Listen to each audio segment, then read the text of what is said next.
संक्रामक बीमारी का काफ़ी खतरा रहता है। गला घोटू का बहुत बड़ा समस्या है। इसको रोकने के लिए इसका टीकाकरण बहुत जरूरी है।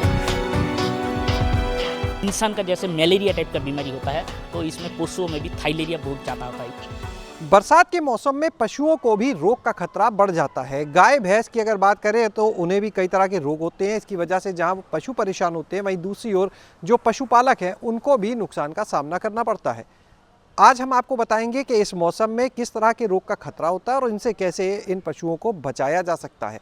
हमारे साथ में इस समय IVRI के जो डॉक्टर हैं, जो पशु चिकित्सक हैं, डॉक्टर उज्जवल कुमार डे, वो मौजूद हैं। उनसे ही हम बातचीत करेंगे।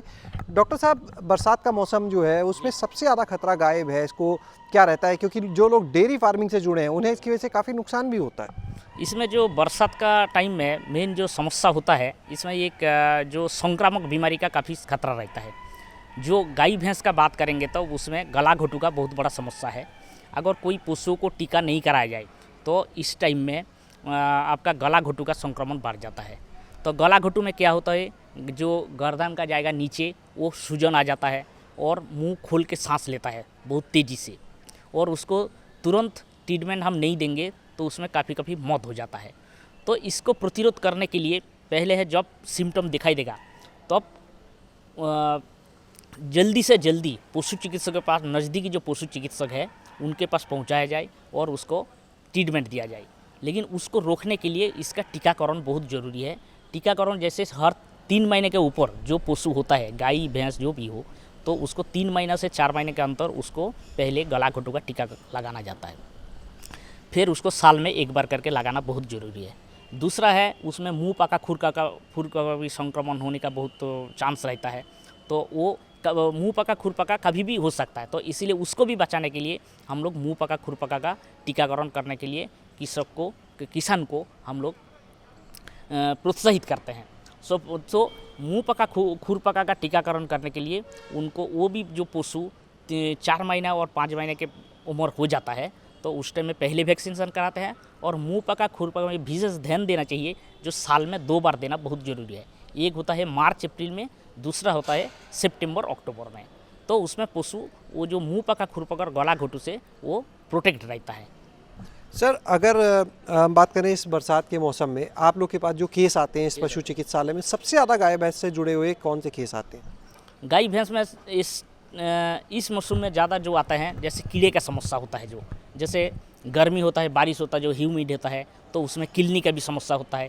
दूसरा है, किलनी का बीमारी होने से और एक खतरा रहता है पशु को, जो हीमोप्रोटोजोआ बीमारी, जैसे इंसान का जैसे मलेरिया टाइप का बीमारी होता है, तो इसमें पशुओं में भी थाइलेरिया बहुत ज़्यादा होता है। इस एरिया में थाइलेरिया का काफ़ी समस्या है। फिर बेबिसिया होता है और एनाप्लाज्मा होता है, जो खून के अंदर जो कोशिका होता है उसके अंदर इन्फेक्शन में माइक्रोस्कोप से पता चलता है। कभी पशु क्या करता है, खाना पीना बंद कर देता है, फिर उसका खून का मात्रा कम हो जाता है, जो हम आँख का म्यूकस मेम्ब्रेन देख के देखते हैं। और किडनी का समस्या जब रहते हैं तो हम सस्पेक्ट करते हैं जो उसमें जो ये इस टाइप का जो खून का जो बीमारी है, खून में जो कीड़े रहता है, जैसे थाइलेरिया बेबिसिया का समस्या होता है। तो उसके लिए पहले क्या करना पड़ेगा, पशु को जो किडनी जैसे ना हो ऐसे कोई दवाई देना पड़ेगा, जो स्प्रे करना पड़ता है। जैसे मार्केट में कहीं सारी डेल्टामेथ्रिन मिलता है, साइपरमेथ्रिन मिलता है, तो उसको क्या करते हैं, 1 लीटर पानी लेके 3 ml डीजल करके, तो उसी हिसाब से पर लीटर में 3 ml डाल के, जैसे मान लीजिए 10 लीटर ज़रूरत है पानी, तो उसमें 30 ml डाल के घोल के उसको शरीर को स्प्रे किया जाता है। और शरीर को स्प्रे करने में ये समस्या का हल नहीं जाता है, क्योंकि ना पशु को शरीर से वो किडनी निकल जाता है, लेकिन पशु गृह जहाँ है उसमें भी कम से कम आदमी का जो हाइट है उतना एरिया तक उनको स्प्रे करना पड़ेगा, क्योंकि ना जो किडनी होता है उसका अंडे दीवार का जो गड्ढा होता है उसमें रह जाता है, फिर कुछ दिन बाद पशुओं में फिर होता है। तो इसीलिए जो किडनी का दवाई हम प्रयोग करते हैं पशु के शरीर के ऊपर के तो स्प्रे करना ही है, उसके साथ साथ पशु गृह में भी प्रयोग करना बहुत ज़रूरी है। अगर सर बात करें जो आपने ये बताई समस्याएं, तो इन समस्याओं के लिए क्या पहले से भी पशुपालक कोई इंतज़ाम कर सकते हैं कि इन समस्याओं से पशु बचा ही रहे? नहीं, पशु को संक्रामक बीमारी से बचाने के लिए पहले से वो ये कर सकता है, स्टेप ले सकता है, जैसे टीकाकरण करेगा तो।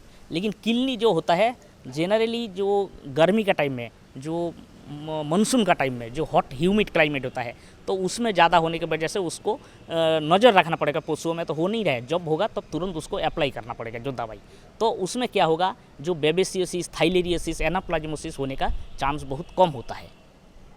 और कोई चूक जो आपको लगता है पशुपालक कर देते हैं इस मानसून के, इस बरसात के मौसम में, और उसकी वजह से दिक्कत हाँ, होती है? बरसात का मानसून में और एक होता है, जैसे कहीं कहीं होता है, जैसे गांव में आप देखेंगे तो कहीं कहीं तालाब होता है, कभी कभी पानी जमा रहता है। तो बारिश का टाइम में क्या होता है, वो स्नेल होता है, स्नेल जो गेंडुआ जिसको बोलता बताते हैं, तो उससे भी काफ़ी सारी बीमारी होता है जो पेट के अंदर होता है। तो उसमें होता है क्या, जो फेसियोला एम्फिस्टोम होने का ज़्यादा चांस होता है। तो उसमें क्या होगा, जो स्पेशली जो गाय और भैंस में फेसियोला होता तो कभी कभी इसका मौत हो जाता है।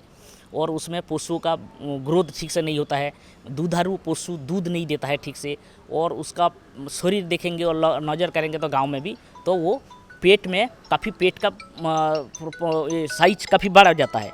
तो उसमें क्या होता है, तो उसमें आप देख के हम ये कर सकते हैं कि इसका पेट में कीड़ा है।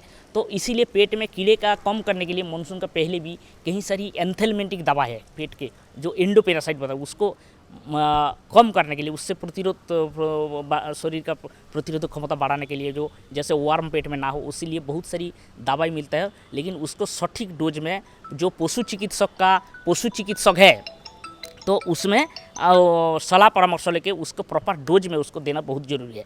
लेकिन किसान भाई क्या करते हैं, जो पशुपालन के लिए, पशु के लिए दवाई देते हैं, कभी कभी वो दवाई प्रॉपर डोज में नहीं आता है, कम डोज, अंडर डोज दे देते हैं। अंडर डोज देने में वो समस्या का हल नहीं होता है, तो बाद में और प्रॉब्लम होता है।